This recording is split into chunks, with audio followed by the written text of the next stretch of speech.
Hi ನಮಸ್ತೆ ಎಲ್ರಿಗೂ, ಹೇಗಿದ್ದೀರಾ? ವೆಲ್ಕಮ್ ಟು ಮನಸ್ಸು ಯೂಟ್ಯೂಬ್ ಚಾನಲ್. ಮನಸ್ಸು ಯೂಟ್ಯೂಬ್ ಚಾನಲ್ನ ಮತ್ತೊಂದು ವಿಡಿಯೋಗೆ ಸ್ವಾಗತ. ನಾನಿವತ್ತು ನಿಮಗೆ ತಿಳಿಸೋಕೆ ಬಂದಿರೋ ವಿಷಯ ಏನಪ್ಪ ಅಂದರೆ, ಮೇಷರಾಶಿಯವರಿಗೆ ಶುಕ್ರನ ರಾಶಿಚಕ್ರ ಬದಲಾವಣೆಯಿಂದಾಗಿ ಜನವರಿ ತಿಂಗಳಿನಲ್ಲಿ ಏನೆಲ್ಲ ಬದಲಾವಣೆಯೂ ಆಗಲಿದೆ. ಈ ಸಮಯದಲ್ಲಿ ಜನವರಿ 13ರಂದು ಮಕರ ರಾಶಿಯನ್ನು ಶುಕ್ರನು ಪ್ರವೇಶಿಸಲಿದ್ದಾನೆ. ಇದೇ ಸಮಯದಲ್ಲಿ ಸೂರ್ಯನು ಕೂಡ ತನ್ನ ರಾಶಿಚಕ್ರ ಬದಲಾವಣೆಯನ್ನು ಮಾಡಿ ಮಕರ ರಾಶಿಯ ಪ್ರವೇಶವನ್ನು ಮಾಡುವುದರಿಂದಾಗಿ ನೀವು ಅನೇಕ ರೀತಿಯ ಬದಲಾವಣೆಯನ್ನು ಜೀವನದ ವಿವಿಧ ಅಂಶಗಳಲ್ಲಿ ನೋಡಬಹುದಾಗಿರಲಿದೆ. ಶುಕ್ರನ ಅನುಗ್ರಹದಿಂದಾಗಿ ಈ ಪ್ರಸ್ತುತ ಸಮಯದಲ್ಲಿ ನೀವು ನಿಮ್ಮ ವೃತ್ತಿ, ಆರೋಗ್ಯ, ಆರ್ಥಿಕತೆ, ಶಿಕ್ಷಣ, ಕುಟುಂಬ ಹಾಗೆ ಇನ್ನಿತರ ಕ್ಷೇತ್ರದಲ್ಲಿ ಯಾವ ರೀತಿಯ ಪ್ರಮುಖ ಬದಲಾವಣೆಯನ್ನು ನಿರೀಕ್ಷಿಸಬಹುದು, ಯಾವ ರೀತಿಯ ಎಚ್ಚರಿಕೆ ಕ್ರಮಗಳೊಂದಿಗೆ ನೀವು ಮುಂದುವರಿಯಬೇಕು ಎಂಬುದನ್ನು ಇವತ್ತಿನ ವಿಡಿಯೋದಲ್ಲಿ ವಿವರವಾಗಿ ತಿಳಿಯೋಣ. ಅದಕ್ಕಿಂತ ಮುಂಚೆ ಯಾರಿನ್ನೂ ಚಾನಲ್ಗೆ ಸಬ್ಸ್ಕ್ರೈಬ್ ಮಾಡಿಕೊಂಡಿಲ್ಲ, ಚಾನಲ್ಗೆ ಸಬ್ಸ್ಕ್ರೈಬ್ ಮಾಡ್ಕೊಳ್ಳಿ. ವಿಡಿಯೋಗೊಂದು ಲೈಕ್ ಮಾಡೋದನ್ನ ಮರ್ತಿದ್ರೆ ವಿಡಿಯೋಗೊಂದು ಲೈಕ್ ಮಾಡಿ. ಹಾಗೆ ಈ ವಿಡಿಯೋನ ನಿಮ್ಮ ಕುಟುಂಬದವರಿಗೆ, ಸ್ನೇಹಿತರಿಗೆ ಮತ್ತು ಮೇಷರಾಶಿಗೆ ಸೇರಿದ ವ್ಯಕ್ತಿಗಳಿಗೆ ಶೇರ್ ಮಾಡಿ. ಹಾಗೆ ಇವತ್ತಿನ ವಿಡಿಯೋ ಕಮೆಂಟ್ ಬಾಕ್ಸ್ನಲ್ಲಿ ಓಂ ಶುಕ್ರಾದಿತ್ಯಾಯ ನಮಃ ಎಂಬ ಕಮೆಂಟ್ ಮಾಡಿ. ಹಾಗೆ ಮಹಾಲಕ್ಷ್ಮಿಯೇ ನಮಃ ಎಂಬ ಕಮೆಂಟ್ ಮಾಡಿ. ಶುಕ್ರ ಮತ್ತು ಸೂರ್ಯನ ರಾಶಿಚಕ್ರ ಬದಲಾವಣೆಯಿಂದಾಗಿ ಮೇಷರಾಶಿಯವರು ಅತ್ಯಂತ ಹೆಚ್ಚಿನ ಬದಲಾವಣೆಯನ್ನು ಜೀವನದಲ್ಲಿ ಕಾಣಲಿದ್ದಾರೆ. ಹಾಗಾಗಿ ಶುಕ್ರ ಮತ್ತು ಸೂರ್ಯನ ಅನುಗ್ರಹಕ್ಕಾಗಿ ಇದೊಂದು ಕಮೆಂಟ್ ಮಾಡುವುದು ಉತ್ತಮವಾಗಿರಲಿದೆ. ಮಹಾಲಕ್ಷ್ಮಿಯು ಆರ್ಥಿಕ ಪರಿಸ್ಥಿತಿಯಲ್ಲಿ ಇರುವಂತಹ ಗೊಂದಲ ಸಮಸ್ಯೆಗಳಿಗೆ ಪರಿಹಾರವನ್ನು ನೀಡಲಿದ್ದಾರೆ. ಇದು ನಿಮಗೆ ಹೆಚ್ಚಿನ ಸಹಕಾರಿಯಾಗಿರಲಿದ್ದು ಉತ್ತಮ ರೀತಿಯ ಬದಲಾವಣೆಯನ್ನು ಕೂಡ ತರಲಿದೆ. ಈಗ ನಾವು ನೋಡೋಣ, ಮೇಷರಾಶಿಯವರಿಗೆ ಶುಕ್ರ ಮತ್ತು ಸೂರ್ಯನ ರಾಶಿಚಕ್ರ ಬದಲಾವಣೆಯಿಂದಾಗಿ ಜೀವನದ ವಿವಿಧ ಕ್ಷೇತ್ರಗಳಲ್ಲಿ ಏನೆಲ್ಲ ಪ್ರಮುಖ ಬದಲಾವಣೆಯೂ ಆಗಲಿದೆ ಎಂದು. ಮೊದಲಿಗೆ ನಾವು ತಿಳಿಯೋಣ, ಗ್ರಹ ಸಂಚಾರವು ಯಾವೆಲ್ಲ ರೀತಿಯ ಬದಲಾವಣೆಯನ್ನು ನಿಮ್ಮ ಜೀವನದಲ್ಲಿ ತರಲಿದೆ ಎಂದು. ಗ್ರಹ ಸಂಚಾರದಲ್ಲಿ ಮೊದಲಿಗೆ ನಾವು ಗಮನಿಸುವುದಾದರೆ ಶುಕ್ರನ ಸಂಚಾರ. ಶುಕ್ರನು ಜನವರಿ 13ರಂದು ಮಕರ ರಾಶಿಗೆ ಅಂದರೆ ಮೇಷರಾಶಿಯ 10ನೇ ಮನೆಗೆ ಪ್ರವೇಶವನ್ನು ಪಡೆಯಲಿದ್ದಾನೆ. ಈ ಶುಕ್ರನ ಸಂಚಾರದ ಪರಿಣಾಮವಾಗಿ ಮೇಷರಾಶಿಗೆ ಸೇರಿದ ವ್ಯಕ್ತಿಗಳು ತಮ್ಮ ಜೀವನದ ವಿವಿಧ ಕ್ಷೇತ್ರಗಳಲ್ಲಿ, ಅದರಲ್ಲೂ ಕೂಡ ಈ ಸಮಯದಲ್ಲಿ ನೀವು ವೃತ್ತಿಪರ ಇಮೇಜ್ ಹಾಗೆ ಇನ್ನಿತರ ಸಭೆಗಳಲ್ಲಿ ಉತ್ತಮ ರೀತಿಯ ಆಕರ್ಷಣೆಯನ್ನು ಹೊಂದಲಿದ್ದೀರಿ. ನಿಮ್ಮ ವೃತ್ತಿ ಕ್ಷೇತ್ರದಲ್ಲಿ ಸುಧಾರಣೆಯನ್ನು ಕಾಣಬಹುದಾಗಿದ್ದು, ಶುಕ್ರನು ಈ ಸಮಯದಲ್ಲಿ ನಿಮ್ಮ ಮಾತಿನಲ್ಲಿ ಆಕರ್ಷಣೆಯನ್ನು ಉಂಟು ಮಾಡಲಿದ್ದಾನೆ. ಇದರಿಂದಾಗಿ ನಿಮ್ಮ ಮಾತುಗಳನ್ನು ಪ್ರತಿಯೊಬ್ಬರು ಉತ್ತಮ ರೀತಿಯಲ್ಲಿ ಆಲಿಸಲಿದ್ದಾರೆ. ಇದು ನಿಮಗೆ ವೃತ್ತಿ ಕ್ಷೇತ್ರದಲ್ಲಿ ಏಳಿಗೆಯನ್ನು ತರಲಿದೆ. ಹಾಗೆ ಕೌಟುಂಬಿಕ ವಿಷಯಗಳಲ್ಲೂ ಕೂಡ ಅನೇಕ ರೀತಿಯ ಬದಲಾವಣೆಯನ್ನು ಕಾಣಬಹುದಾಗಿದ್ದು, ನೀವು ಕುಟುಂಬದಲ್ಲಿ ಸಂಗಾತಿಯ ಬೆಂಬಲವನ್ನು ಪಡೆಯಲಿದ್ದೀರಿ. ಇದು ನಿಮಗೆ ಅತ್ಯಂತ ಹೆಚ್ಚಿನ ಸಂತೋಷವನ್ನು ಹಾಗೆ ಕೆಲಸದಲ್ಲಿ ಸರಳತೆಯನ್ನು ತರಲಿದೆ. ಹಾಗೆ ಅವರ ಸಲಹೆಯು ನಿಮ್ಮ ಪ್ರತಿ ಕ್ಷೇತ್ರದಲ್ಲೂ ಯಶಸ್ಸನ್ನು ಕಾಣಲು ಹೆಚ್ಚಿನ ಸಹಕಾರಿಯಾಗಿರಲಿದೆ. ಇನ್ನು ಮುಂದಿನದ್ದಾಗಿ ಸೂರ್ಯನ ಸಂಚಾರ, ಸೂರ್ಯನ ಪ್ರಭಾವ ಯಾವ ರೀತಿಯಲ್ಲಿ ಇರಲಿದೆ ಎಂದು ನೋಡೋಣ. ಸೂರ್ಯನು ಜನವರಿ 14ರಂದು ಮಕರ ರಾಶಿಗೆ ತನ್ನ ಪ್ರವೇಶವನ್ನು ಪಡೆಯಲಿದ್ದಾನೆ. ಸೂರ್ಯನ ಈ ಪ್ರವೇಶದಿಂದಾಗಿ ನೀವು ಉತ್ತಮ ರೀತಿಯ ಫಲಿತಾಂಶವನ್ನು ವೃತ್ತಿ ಕ್ಷೇತ್ರದಲ್ಲಿ, ಆರೋಗ್ಯದಲ್ಲಿ ಕಾಣಬಹುದಾಗಿರಲಿದೆ. ಜನವರಿ 14ರಂದು ಸೂರ್ಯನ ಸಂಚಾರದ ಪರಿಣಾಮವಾಗಿ ನೀವು ವೃತ್ತಿ ಕ್ಷೇತ್ರದಲ್ಲಿ ಉತ್ತಮ ರೀತಿಯ ಸ್ಥಾನವನ್ನು ಗಳಿಸಬಹುದಾಗಿದ್ದು, ನಿಮಗೆ ಪ್ರಸಿದ್ಧಿಯೂ ಸಿಗಲಿದೆ. ಈ ಸಮಯದಲ್ಲಿ ನಿಮ್ಮ ಅಭಿಪ್ರಾಯಗಳನ್ನು ಎಲ್ಲರೂ ಕೇಳಲಿದ್ದಾರೆ. ಹಾಗೆ ನಿಮ್ಮ ಬಾಸ್, ಮ್ಯಾನೇಜರ್ ನಿಮ್ಮ ಮೇಲೆ ಹೆಚ್ಚಿನ ಅವಲಂಬನೆಯನ್ನು ಹೊಂದಲಿದ್ದು, ಈ ಸಮಯದಲ್ಲಿ ನೀವು ಸ್ವಲ್ಪ ಒತ್ತಡವನ್ನು ವೃತ್ತಿ ಕ್ಷೇತ್ರದಲ್ಲಿ ಅನುಭವಿಸಬಹುದಾಗಿರಲಿದೆ.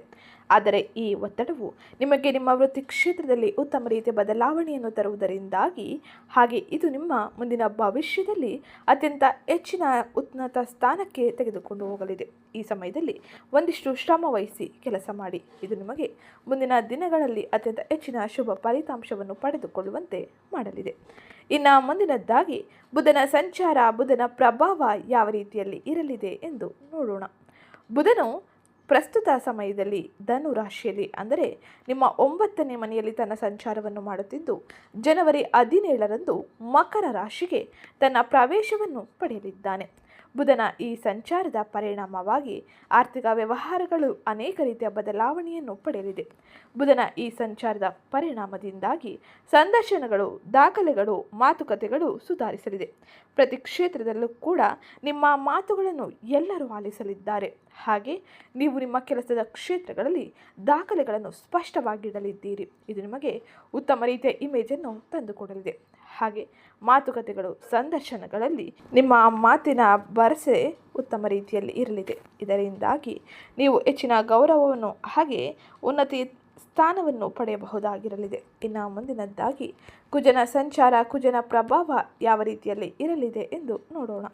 ಕುಜ ಅಂದರೆ ಮಂಗಳನ ಸಂಚಾರವು ಜನವರಿ 16ರಂದು ಮಕರ ರಾಶಿಗೆ ಅಂದರೆ ಉಚ್ಚ ಸ್ಥಾನಕ್ಕೆ ತನ್ನ ಪ್ರವೇಶವನ್ನು ಪಡೆಯಲಿದೆ. ಮಂಗಳನ ಈ ಸಂಚಾರದ ಪರಿಣಾಮವಾಗಿ ನೀವು ಆತ್ಮವಿಶ್ವಾಸವನ್ನು ಹೆಚ್ಚಿಸಿಕೊಳ್ಳಲಿದ್ದೀರಿ. ಹಾಗೆ ನಿಮ್ಮ ಮೇಲೆ ಇರುವಂಥ ಅನೇಕ ರೀತಿಯ ಅನುಮಾನಗಳು ದೂರವಾಗಲಿದೆ. ಸ್ವಾಭಾವಿಕವಾಗಿ ಉನ್ನತ ರೀತಿಯ ಸ್ಥಾನವನ್ನು ಗಳಿಸುವುದರ ಜೊತೆಗೆ ನಾಯಕತ್ವದ ಪಾತ್ರವನ್ನು ಕೂಡ ಈ ಸಮಯದಲ್ಲಿ ನೀವು ಪಡೆದುಕೊಳ್ಳಬಹುದಾಗಿರಲಿದೆ. ಬಡ್ತಿಗಾಗಿ ಚರ್ಚೆ, ಹುದ್ದೆ ಬದಲಾವಣೆ ಹಾಗೆ ಹೊಸ ಜವಾಬ್ದಾರಿಯನ್ನು ಈ ಸಮಯದಲ್ಲಿ ಕುಜನು ಸೂಚಿಸಲಿದ್ದಾರೆ. ಆದರೆ ಈ ಸಮಯದಲ್ಲಿ ಯಾವುದೇ ರೀತಿಯ ದುಡುಕು ನಿರ್ಧಾರಗಳನ್ನು ತೆಗೆದುಕೊಳ್ಳಬೇಡಿ.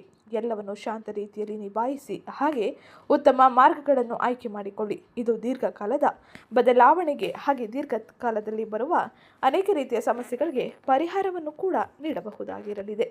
ಇದು ಕುಜನ ಸಂಚಾರದ ಪರಿಣಾಮವಾಗಿ ಪ್ರಮುಖವಾಗಿ ನೀವು ನೋಡುವ ಬದಲಾವಣೆಯಾಗಿದ್ದು, ಇನ್ನು ಮುಂದಿನದ್ದಾಗಿ ಗುರುವಿನ ಸಂಚಾರ, ಗುರುವಿನ ಪ್ರಭಾವ ಯಾವ ರೀತಿಯಲ್ಲಿ ಇರಲಿದೆ ಎಂದು ನೋಡೋಣ.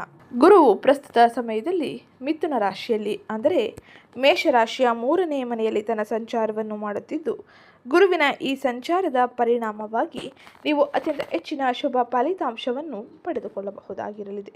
ಗುರು ಈ ಸಮಯದಲ್ಲಿ ಅನೇಕ ರೀತಿಯ ಒತ್ತಡಗಳಿಂದ ಹೊರಬರಲು ಅವಕಾಶಗಳನ್ನು ನೀಡಲಿದ್ದಾನೆ.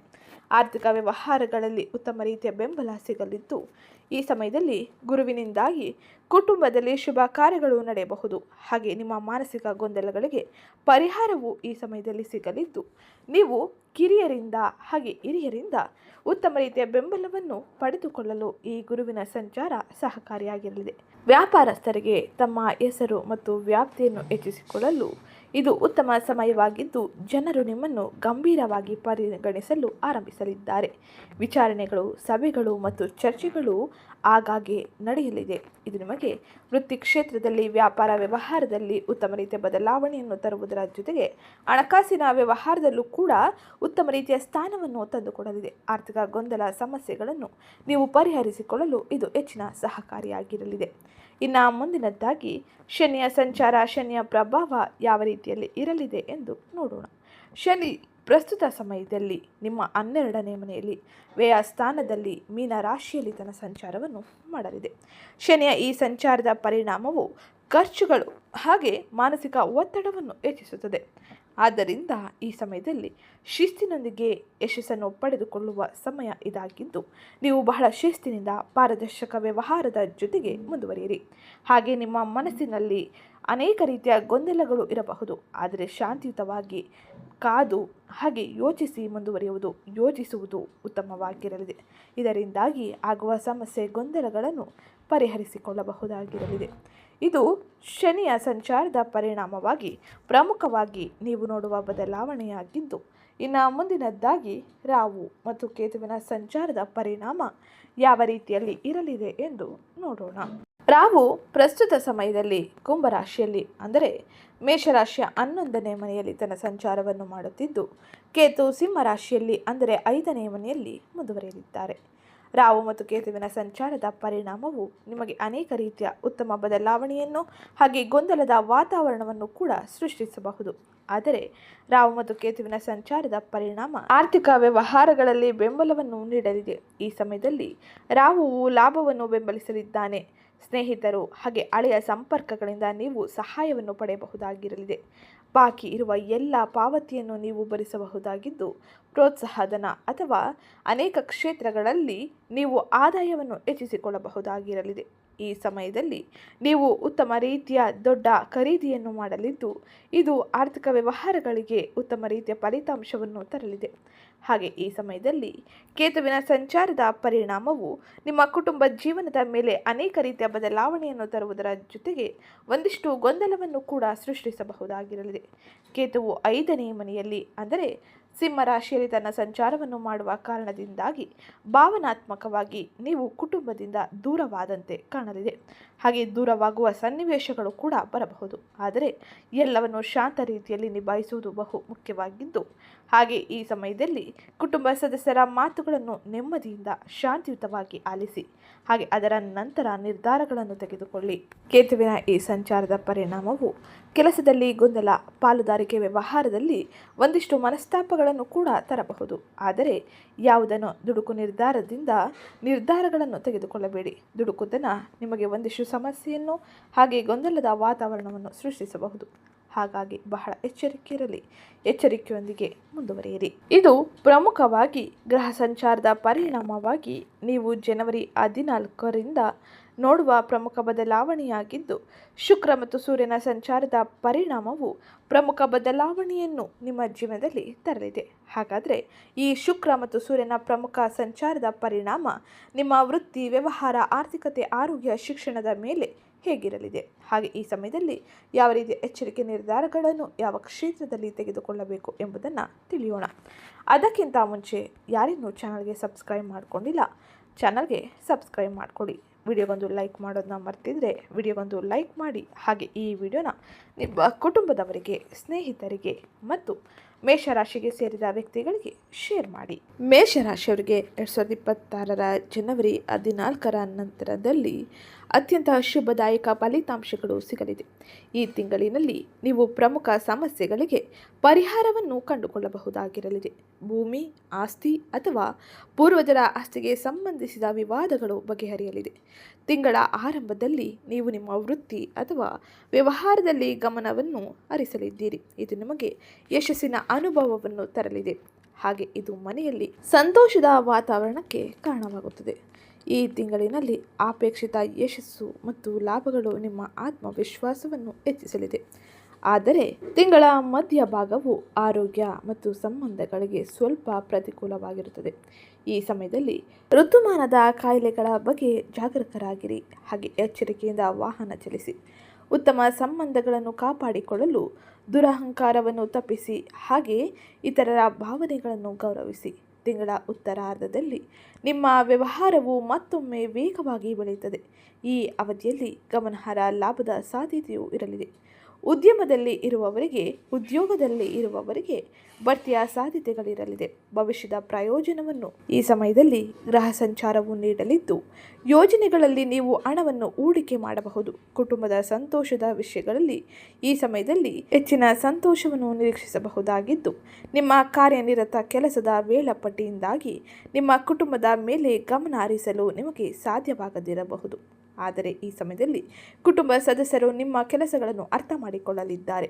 ಇದು ನಿಮಗೆ ಹೆಚ್ಚಿನ ಸಹಕಾರಿಯೂ ಕೂಡ ಆಗಿರಲಿದೆ. ಹಾಗೆ ತಿಂಗಳ ಮಧ್ಯದಲ್ಲಿ ನಿಮ್ಮ ಕಿರಿಯ ಸಹೋದರಿಯೊಂದಿಗೆ ನೀವು ಭಿನ್ನಾಭಿಪ್ರಾಯವನ್ನು ಕೂಡ ಹೊಂದಬಹುದು. ವೈವಾಹಿಕ ಜೀವನವು ಸಾಮಾನ್ಯ ರೀತಿಯಲ್ಲಿ ಮುಂದುವರಿಯಲಿದೆ. ಯಾವುದೇ ರೀತಿಯ ತೊಂದರೆ ಇರುವುದಿಲ್ಲ. ಒಟ್ಟಾರೆಯಾಗಿ ಗ್ರಹ ಸಂಚಾರದ ಪರಿಣಾಮವಾಗಿ ಪ್ರಮುಖವಾಗಿ ನೀವು ಈ ಎಲ್ಲ ಬದಲಾವಣೆಯನ್ನು ನೋಡಬಹುದಾಗಿದ್ದು, ಇನ್ನು ಮುಂದಿನದ್ದಾಗಿ ಆರ್ಥಿಕ ವ್ಯವಹಾರವು ಈ ಸಮಯದಲ್ಲಿ ಯಾವ ರೀತಿಯಲ್ಲಿ ಇರಲಿದೆ ಎಂದು ನೋಡೋಣ. ಜನವರಿ ಮಧ್ಯದಲ್ಲಿ ಗ್ರಹ ಸಂಚಾರದ ಪರಿಣಾಮವಾಗಿ ಜ್ಯೋತಿಷ್ಯ ಶಾಸ್ತ್ರದ ಪ್ರಕಾರ ನೀವು ವಿಪರೀತ ವಿಶೇಷ ಯೋಜನೆಗಳನ್ನು ರೂಪಿಸಿ, ಹಾಗೆ ಉತ್ತಮ ರೀತಿಯ ಫಲಿತಾಂಶವನ್ನು, ಆದಾಯವನ್ನು ಪಡೆಯಲಿದ್ದೀರಿ. ಮಿಥುನ ರಾಶಿಯಲ್ಲಿ ಗುರು, ಸಿಂಹ ರಾಶಿಯಲ್ಲಿ ಕೇತು, ಕನ್ಯಾ ರಾಶಿಯಲ್ಲಿ ಚಂದ್ರ, ಕುಂಭ ರಾಶಿಯಲ್ಲಿ ರಾಹು, ಮೀನ ರಾಶಿಯಲ್ಲಿ ಶನಿ ಹಾಗೂ ಧನು ರಾಶಿಯಲ್ಲಿ ಬುಧ, ಮಂಗಳ, ಸೂರ್ಯ ಹಾಗೂ ಶುಕ್ರನ ಸಂಯೋಜನೆಯಿಂದಾಗಿ ಬುಧ ಶುಕ್ರ ಸಂಯೋಗದಿಂದಾಗಿ ಈ ಸಮಯದಲ್ಲಿ ಲಕ್ಷ್ಮೀನಾರಾಯಣ ಯೋಗ, ಬುಧಾದಿತ್ಯ ಯೋಗ ಸೃಷ್ಟಿಯಾಗಲಿದೆ. ಈ ಶುಭ ಯೋಗದ ಕಾರಣದಿಂದಾಗಿ ನೀವು ನಿಮ್ಮ ಆರ್ಥಿಕ ವ್ಯವಹಾರಗಳಲ್ಲಿ ದುಪ್ಪಟ್ಟು ಲಾಭವನ್ನು ಪಡೆಯಬಹುದಾಗಿರಲಿದೆ. ಹಾಗೆ ಈ ಸಮಯದಲ್ಲಿ ಹಣಕಾಸಿನ ವ್ಯವಹಾರಕ್ಕೆ ಇದ್ದಂಥ ಅನೇಕ ರೀತಿಯ ಅಡೆತಡೆಗಳು ದೂರವಾಗಲಿದೆ. ಸಂಪತ್ತು ವೃದ್ಧಿಯಾಗಲಿದೆ. ಜೀವನದಲ್ಲಿ ಎದುರಾಗುವ ಪ್ರತಿಯೊಂದು ಕಷ್ಟಗಳನ್ನು ಎದುರಿಸುವ ಶಕ್ತಿ ವೃದ್ಧಿಯಾಗಿದ್ದು, ಇದರ ಜೊತೆಗೆ ಹಣ ಸಂಪಾದನೆಯು ಹಲವಾರು ಮಾರ್ಗಗಳಿಂದ ತೆರೆದುಕೊಳ್ಳಲಿದೆ. ಹಾಗೆ ಈ ಸಮಯದಲ್ಲಿ ನೀವು ಉತ್ತಮ ರೀತಿಯ ಫಲಿತಾಂಶವನ್ನು ಆರ್ಥಿಕ ವ್ಯವಹಾರಗಳಲ್ಲಿ ನೋಡಬಹುದಾಗಿದ್ದು, ಮೇಷರಾಶಿಗೆ ಸೇರಿದ ಜನರಿಗೆ ಅದೃಷ್ಟದ ಬಾಗಿಲು ತೆರೆಯಲಿದೆ. ನಿಮ್ಮ ಜಾತಕದ 3ನೇ ಮನೆಯಲ್ಲಿ ಗುರು ಹಾಗೂ 9ನೇ ಮನೆಯಲ್ಲಿ ರೂಪುಗೊಳ್ಳುವ ಲಕ್ಷ್ಮೀನಾರಾಯಣ ಯೋಗ ನಿಮ್ಮೆಲ್ಲ ಆರ್ಥಿಕ ಸಮಸ್ಯೆಗಳಿಗೆ ಪರಿಹಾರವನ್ನು ನೀಡಬಹುದು. ಉದ್ಯೋಗ ಸ್ಥಳದಲ್ಲಿ ನಿಮ್ಮೆಲ್ಲ ಪ್ರಯತ್ನಗಳಿಗೆ ಮೆಚ್ಚುಗೆ ವ್ಯಕ್ತವಾಗಲಿದೆ. ನಾನಾ ಅವಕಾಶಗಳು ಮನೆ ಬಾಗಿಲಿಗೆ ಬರಲಿದೆ. ಹಣದ ಆಗಮನ ಮೂಲಗಳು ತೆರೆದುಕೊಳ್ಳುವುದರಿಂದಾಗಿ ನೀವು ಈ ಸಮಯದಲ್ಲಿ ಆರ್ಥಿಕ ವ್ಯವಹಾರಗಳಲ್ಲಿ ಪ್ರಗತಿಯನ್ನು ಕಾಣಲು ಸಾಧ್ಯವಾಗಲಿದೆ. ಅಲ್ಲದೆ ಹೂಡಿಕೆಯಿಂದಲೂ ಈ ಸಮಯದಲ್ಲಿ ನೀವು ಲಾಭವನ್ನು ಗಳಿಸುವ ಸಾಧ್ಯತೆ ಹೆಚ್ಚಾಗಿದ್ದು, ಕೆಲಸಕ್ಕೆ ಸಂಬಂಧಿಸಿದಂತೆ ನೀವು ಈ ಸಮಯದಲ್ಲಿ ಪ್ರಯಾಣವನ್ನು ಮಾಡಲಿದ್ದೀರಿ. ಈ ಪ್ರಯಾಣವು ಲಾಭದಾಯಕವಾಗಿರಲಿದೆ. ಈ ಪ್ರಯಾಣದಿಂದಾಗಿ ಉತ್ತಮ ರೀತಿಯ ಆರ್ಥಿಕ ಪರಿಸ್ಥಿತಿಯನ್ನು ಹೊಂದಲು ಸಾಧ್ಯವಾಗಲಿದೆ. ಇನ್ನು ಮುಂದಿನದ್ದಾಗಿ ಆರೋಗ್ಯ ಪರಿಸ್ಥಿತಿ ಯಾವ ರೀತಿಯಲ್ಲಿ ಇರಲಿದೆ ಎಂದು ನೋಡೋಣ. ಮೇಷರಾಶಿಗೆ ಸೇರಿದ ಜನರ ಆರೋಗ್ಯವು ಉತ್ತಮವಾಗಿರಲಿದೆ. ಈ ಸಮಯದಲ್ಲಿ ಆರೋಗ್ಯಕ್ಕೆ ಸಂಬಂಧಿಸಿದಂತೆ ಗ್ರಹ ಸಂಚಾರದ ಪರಿಣಾಮ ಉತ್ತಮ ರೀತಿಯ ಫಲಿತಾಂಶವನ್ನು ನೀಡಲಿದ್ದು, ಆದರೆ ಈ ಸಮಯದಲ್ಲಿ ಒಂದಿಷ್ಟು ಒತ್ತಡ ಇರಲಿದೆ. ಏಕೆಂದರೆ ಜವಾಬ್ದಾರಿಗಳು ನಿಮಗೆ ಹೆಚ್ಚಾಗಲಿದೆ. ಉತ್ತಮ ಮತ್ತು ಯಾವುದೇ ರೀತಿಯ ಚಿಂತೆ ಹಾಗೂ ಒತ್ತಡಗಳನ್ನು ದೂರವಿರಿಸಲು ಆರೋಗ್ಯಕರ ಮಾರ್ಗದರ್ಶನವನ್ನು ಪಡೆಯಲು ಪ್ರಯತ್ನಿಸಿ. ಹಾಗೆ ವಿಶ್ರಾಂತಿಯನ್ನು ಪಡೆದುಕೊಳ್ಳಿ. ನೀವು ನಿಮ್ಮ ಆರೋಗ್ಯಕ್ಕಾಗಿ ಬಹಳ ಮಹತ್ವಪೂರ್ಣವಾದ ನಿರ್ಧಾರಗಳನ್ನು ತೆಗೆದುಕೊಳ್ಳುವುದು ಬಹು ಮುಖ್ಯವಾಗಿದ್ದು, ನಿಮ್ಮ ಶರೀರ ಮತ್ತು ಮನಸ್ಸನ್ನು ತಾಜಾವಾಗಿರಿಸಲು ರಾತ್ರಿ ವೇಳೆ ಉತ್ತಮ ನಿದ್ರೆಯನ್ನು ಮಾಡಿ, ಹಾಗೆ ಉತ್ತಮ ಆಹಾರವನ್ನು ಸೇವಿಸಿ, ಹಾಗೆ ವಿಶ್ರಾಂತಿಗಾಗಿ ಸಮಯವನ್ನು ಮೀಸಲಾಗಿಡಿ. ಈ ಸಮಯದಲ್ಲಿ ನೀವು ಉತ್ತಮ ರೀತಿಯ ಆರೋಗ್ಯಕ್ಕಾಗಿ ಯೋಗ, ಧ್ಯಾನ, ಹಾಗೆ ವಾಕಿಂಗ್ನಂಥ ಚಟುವಟಿಕೆಗಳನ್ನು ಅಭ್ಯಾಸ ಮಾಡಿಸಿಕೊಳ್ಳುವುದರ ಜೊತೆಗೆ ಈ ಸಮಯದಲ್ಲಿ ಸಾಧ್ಯವಾದಷ್ಟು ರಾತ್ರಿ 11ರ ಮೊದಲು ಮಲಗಿ ಸಾಕಷ್ಟು ನೀರು ಕುಡಿಯಿರಿ. ಹಾಗೆ ಸಮಯಕ್ಕೆ ಸರಿಯಾಗಿ ಊಟ ಮಾಡಿ. ತಿಂಗಳ ಮಧ್ಯದ ನಂತರದಲ್ಲಿ ವೇಗವಾಗಿ ವಾಹನವನ್ನು ಚಲನೆ ಮಾಡುವುದನ್ನು ತಪ್ಪಿಸಿ. ಇದು ನಿಮಗೆ ಉತ್ತಮ ರೀತಿಯ ಬದಲಾವಣೆಯನ್ನು ಹಾಗೆ ಆಗುವ ಅನೇಕ ರೀತಿಯ ಸಮಸ್ಯೆಗಳಿಂದ ಪರಿಹಾರವನ್ನು ಕೂಡ ನೀಡಬಹುದಾಗಿರಲಿದೆ. ಇನ್ನು ಮುಂದಿನದ್ದಾಗಿ ವೃತ್ತಿ ಮತ್ತು ಉದ್ಯೋಗದಲ್ಲಿ ಇರುವಂತಹ ಮೇಷರಾಶಿಗೆ ಸೇರಿದ ವ್ಯಕ್ತಿಗಳು ಏನೆಲ್ಲ ಪ್ರಮುಖ ಬದಲಾವಣೆಯನ್ನು ನೋಡಬಹುದು ಎಂಬುದನ್ನು ತಿಳಿಯೋಣ. ಅದಕ್ಕಿಂತ ಮುಂಚೆ ಯಾರಿನ್ನೂ ಚಾನಲ್ಗೆ ಸಬ್ಸ್ಕ್ರೈಬ್ ಮಾಡಿಕೊಂಡಿಲ್ಲ, ಚಾನಲ್ಗೆ ಸಬ್ಸ್ಕ್ರೈಬ್ ಮಾಡ್ಕೊಳ್ಳಿ. ವಿಡಿಯೋಗೊಂದು ಲೈಕ್ ಮಾಡೋದನ್ನ ಮರಿಬೇಡಿ. ಜನವರಿ 14ರಂದು ಸೂರ್ಯನು ತನ್ನ ರಾಶಿಚಕ್ರ ಬದಲಾವಣೆಯನ್ನು ಮಾಡುವುದರಿಂದಾಗಿ ಕೆಲಸಕ್ಕೆ ಸಂಬಂಧಿಸಿದ ಪ್ರಯಾಣ, ಓಡಾಟಗಳು ಈ ಸಮಯದಲ್ಲಿ ಹೆಚ್ಚಾಗಲಿದೆ. ನಿಮ್ಮ ಗಮನವು ಈ ಸಮಯದಲ್ಲಿ ಅಧಿಕವಾಗಿ ಕೆಲಸದತ್ತ ಇರಲಿದೆ. ನಿಮ್ಮಲ್ಲಿ ಕೆಲವರು ಸಾಮಾನ್ಯ ದಿನಚರಿಯ ಹೊರತಾಗಿಯೂ ಪ್ರಮುಖ ಸಭೆ, ತರಬೇತಿ ಅಥವಾ ಸಂದರ್ಶನಗಳಲ್ಲಿ ಭಾಗವಹಿಸುವ ಅವಶ್ಯಕತೆ ಇರಲಿದೆ. ಹಾಗೆ ಜನವರಿ 14ರ ನಂತರದಲ್ಲಿ ನಿಮ್ಮ ಸ್ಥಾನವು ಬಲಗೊಳ್ಳಲಿದ್ದು, ನಿಮಗೆ ಪ್ರಸಿದ್ಧಿ ಸಿಗಲಿದ್ದು, ಜನರು ನಿಮ್ಮ ಅಭಿಪ್ರಾಯಗಳನ್ನು ಕೇಳಲು ಆರಂಭಿಸುತ್ತಾರೆ. ನಿಮ್ಮ ಬಾಸ್ ಅಥವಾ ಮ್ಯಾನೇಜರ್ ನಿಮ್ಮ ಮೇಲೆ ಹೆಚ್ಚು ಅವಲಂಬಿತರಾಗಿರಲಿದ್ದಾರೆ. ನೀವು ಒತ್ತಡ ಅನುಭವಿಸಬಹುದು, ಆದರೆ ಇದು ಉತ್ತಮವಾಗಿರಲಿದೆ. ಉತ್ತಮ ರೀತಿಯ ಫಲಿತಾಂಶವನ್ನು ನಿಮ್ಮ ಮುಂದಿನ ಭವಿಷ್ಯಕ್ಕಾಗಿ ನೀಡಲಿದೆ. ಹಾಗೆ ಈ ಸಮಯದಲ್ಲಿ ನೀವು ಗೌರವಕ್ಕಾಗಿ ಹೋರಾಡಬೇಡಿ. ನಿಮ್ಮ ಫಲಿತಾಂಶಗಳ ಮೂಲಕ ಅದು ತಾನಾಗಿಯೇ ಬರುತ್ತದೆ. ಮೇಲಾಧಿಕಾರಿಗಳೊಂದಿಗೆ ಅಹಂಕಾರದ ಘರ್ಷಣೆಯನ್ನು ಮಾಡಬೇಡಿ. ಶಾಂತವಾಗಿ ವೃತ್ತಿಪರ ಕೆಲಸವನ್ನು ನಿಮ್ಮ ಪಾಡಿಗೆ ನೀವು ಮಾಡುವುದು ಉತ್ತಮವಾಗಿರಲಿದೆ. ಇದು ಉತ್ತಮ ರೀತಿಯ ಫಲಿತಾಂಶವನ್ನು ಕೂಡ ನೀಡಲಿದೆ. ಇನ್ನು ಮುಂದಿನದ್ದಾಗಿ ಈ ಸಮಯದಲ್ಲಿ ವಿದ್ಯಾರ್ಥಿಗಳು ಏನೆಲ್ಲ ಬದಲಾವಣೆಯನ್ನು ಕಾಣಲಿದ್ದಾರೆ ಎಂದು ನೋಡೋಣ. ವಿದ್ಯಾರ್ಥಿಗಳಿಗೆ ಈ ಸಮಯದಲ್ಲಿ ಪ್ರಮುಖವಾಗಿ ನೀಡುವ ಎಚ್ಚರಿಕೆ ಕ್ರಮಗಳು ಯಾವುವು ಎಂದು ತಿಳಿಯೋಣ. ವಿದ್ಯಾರ್ಥಿಗಳಿಗೆ ಇದು ಉತ್ತಮ ಸಮಯವಾಗಿರಲಿದೆ. ಈ ಸಮಯದಲ್ಲಿ ವಿದ್ಯಾರ್ಥಿಗಳು ಕಾರ್ಯನಿರ್ವಹಣೆಯಲ್ಲಿ ಉತ್ತಮ ರೀತಿಯ ಫಲಿತಾಂಶವನ್ನು ಹಾಗೆ ಉತ್ತಮ ರೀತಿಯ ಬದಲಾವಣೆಯನ್ನು ನೋಡಬಹುದಾಗಿದ್ದು, ಶಿಸ್ತು ಈ ಸಮಯದಲ್ಲಿ ಬಹು ಮುಖ್ಯವಾಗಿರಲಿದೆ. ನೀವು ಗಮನವನ್ನು ಕಳೆದುಕೊಳ್ಳದೆ ಓದಿನತ್ತ ಹೆಚ್ಚಿನ ಮನಸ್ಸನ್ನು ಮಾಡಿ ಅಸ್ಥಿರತೆಯನ್ನು ಹೋಗಲಾಡಿಸುವುದು ಬಹು ಮುಖ್ಯವಾಗಿದ್ದು, ಜನವರಿ 17ರಂದು ಬುಧನ ಸಂಚಾರದ ಪರಿಣಾಮವಾಗಿ ಈ ಸಮಯದಲ್ಲಿ ಏಕಾಗ್ರತೆ ಬಲವಾಗಲಿದೆ. ಸ್ಮರಣಶಕ್ತಿ ಮತ್ತು ಪರೀಕ್ಷೆಯ ಕಾರ್ಯಕ್ಷಮತೆ ಸುಧಾರಿಸಲಿದೆ. ನಿಮ್ಮ ದೈನಂದಿನ ದಿನಚರಿಯನ್ನು ನೀವು ನಿಗದಿಪಡಿಸಿಕೊಳ್ಳಿ, ಹಾಗೆ ಅದನ್ನು ಸರಿಯಾದ ರೀತಿಯಲ್ಲಿ ಅನುಸರಿಸಿ. ತಡರಾತ್ರಿಯವರೆಗೂ ಮೊಬೈಲ್ ಬಳಸಬೇಡಿ. ಇದರಿಂದಾಗಿ ನಿದ್ರೆಗೆ ಭಂಗವಾಗಲಿದೆ. ಇದು ವಿದ್ಯಾಭ್ಯಾಸದಲ್ಲಿ ಒಂದಿಷ್ಟು ತೊಂದರೆಯನ್ನು ತರಲಿದೆ. ಇನ್ನು ಮುಂದಿನದ್ದಾಗಿ ವ್ಯಾಪಾರ ವ್ಯವಹಾರವನ್ನು ಮಾಡುತ್ತಿರುವ ಮೇಷರಾಶಿಗೆ ಸೇರಿದ ವ್ಯಕ್ತಿಗಳ ಫಲಿತಾಂಶವು ಯಾವ ರೀತಿಯಲ್ಲಿ ಇರಲಿದೆ ಎಂದು ನೋಡೋಣ. ವ್ಯಾಪಾರಸ್ಥರಿಗೆ ಈ ಸಮಯದಲ್ಲಿ ಯೋಜನೆ, ಪುನರ್ರಚನೆ ಮತ್ತು ವ್ಯವಸ್ಥೆಗಳನ್ನು ಹೊಂದಿಸಲು ಉತ್ತಮವಾಗಿರಲಿದೆ. ನೀವು ಅಡಿಪಾಯವನ್ನು ಸಿದ್ಧ ಮಾಡಿಕೊಂಡರೆ ಉತ್ತಮ ರೀತಿಯ ಫಲಿತಾಂಶವನ್ನು ಪಡೆಯಬಹುದಾಗಿರಲಿದೆ. ಹೊಸ ಉಪಕ್ರಮಗಳು, ವಿಸ್ತರಣೆ ಮತ್ತು ಪ್ರಾರಂಭಕ್ಕೆ ಈ ತಿಂಗಳ ದ್ವಿತೀಯಾರ್ಧ ಪ್ರಬಲವಾಗಿರಲಿದೆ. ಉಚ್ಚ ಕುಜನು ದಿಟ್ಟ ನಿರ್ಧಾರಗಳನ್ನು ಬೆಂಬಲಿಸಲಿದ್ದಾನೆ, ಆದರೆ ನಿರ್ಧಾರಗಳನ್ನು ಕೋಪದಿಂದಲ್ಲ, ಲೆಕ್ಕಾಚಾರದಿಂದ ಮಾಡಿ. ಇದು ಅಧಿಕ ಲಾಭವನ್ನು ಹಾಗೆ ಉತ್ತಮ ರೀತಿಯ ಆರ್ಥಿಕ ಪರಿಸ್ಥಿತಿಯನ್ನು ಹೊಂದುವಂತೆ ಮಾಡಲಿದೆ. ವ್ಯಾಪಾರಸ್ಥರು ತಮ್ಮ ಹೆಸರು ಮತ್ತು ವ್ಯಾಪ್ತಿಗೆ ಹೆಚ್ಚಿನ ಮಹತ್ವವನ್ನು ನೀಡಲಿದ್ದಾರೆ. ಇದು ತಾನಾಗಿಯೇ ನಿಮ್ಮ ಬಳಿ ಬರಲಿದೆ. ಜನರು ನಿಮ್ಮನ್ನು ಗಂಭೀರವಾಗಿ ಪರಿಗಣಿಸಲು ಆರಂಭಿಸಲಿದ್ದಾರೆ. ವಿಚಾರಣೆಗಳು, ಸಭೆಗಳು ಹಾಗೆ ಚರ್ಚೆಗಳು ಹೆಚ್ಚು ಆಗಾಗ್ಗೆ ನಡೆಯುತ್ತಿರಲಿದೆ. ಪಾಲುದಾರರು ಅಥವಾ ಗ್ರಾಹಕರೊಂದಿಗೆ ಸಂಘರ್ಷವನ್ನು ತಪ್ಪಿಸುವುದು ಪ್ರಾಬಲ್ಯಕ್ಕಿಂತ ರಾಜತಾಂತ್ರಿಕವನ್ನು ಬಳಸುವುದು ಬಹು ಮುಖ್ಯವಾಗಿರಲಿದೆ. ಇದು ಹೆಚ್ಚಿನ ಲಾಭವನ್ನು ಕೂಡ ತರಲಿದೆ. ಇನ್ನು ಮುಂದಿನದ್ದಾಗಿ ಮೇಷರಾಶಿಗೆ ಸೇರಿದ ವ್ಯಕ್ತಿಗಳ ಕುಟುಂಬ ಹಾಗೆ ಸಂಬಂಧಗಳಲ್ಲಿ ಯಾವೆಲ್ಲ ರೀತಿಯ ಬದಲಾವಣೆ ಇರಲಿದೆ ಎಂದು ನೋಡೋಣ.